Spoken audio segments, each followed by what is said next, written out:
Find square root of 4356 4356. അപ്പോൾ square റൂട്ടിന് നമുക്ക് സിമ്പിൾ ആയിട്ട് എന്ത് ചെയ്യുക, LCM എടുക്കാം.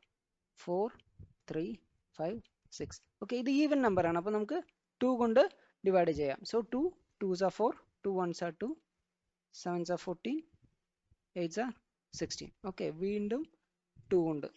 1s are 0, 8, 9. ഓക്കെ, ഇനി ഇതിന് ആഡ് ചെയ്ത് നോക്കിയാൽ 1 + 8 9, 9 + 9 18. സോ 18 3 കൊണ്ട് ഡിവിസിബിൾ ആണ്. 3 കൊണ്ടും നമുക്ക് ഡിവൈഡ് ചെയ്യാം, 9 കൊണ്ടും ചെയ്യാം. സോ ഞാൻ 3 കൊണ്ടാണ് എടുക്കുന്നത്. So 3 3s are 9, 3 6 are 18, 3 1s are 3 3s are 9.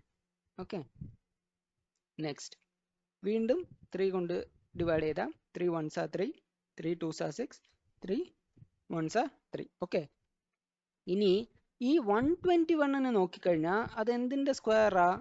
11ന്റെ സ്ക്വയറാ. അപ്പോൾ എപ്പോഴും 1 to 25ന്റെ സ്ക്വയർസ് ക്യൂബ്സ് എപ്പോഴും ഒന്ന് ബൈ ഹാർട്ടായിട്ട് വെക്കാൻ നോക്കുക കേട്ടോ. ഇനി നമുക്ക് ഇതൊക്കെ ഒന്ന് സ്ക്വയർ റൂട്ടിനകത്ത് എഴുതാം. സോ ദിസ് ഇസ്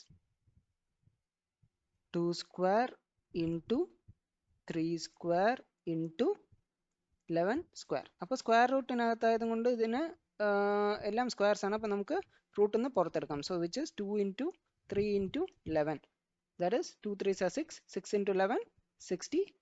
സോ 66ൻ്റെ സ്ക്വയർ ഈ 4356ൻ്റെ സ്ക്വയർ റൂട്ട് 66 ആണ്. ഓക്കെ,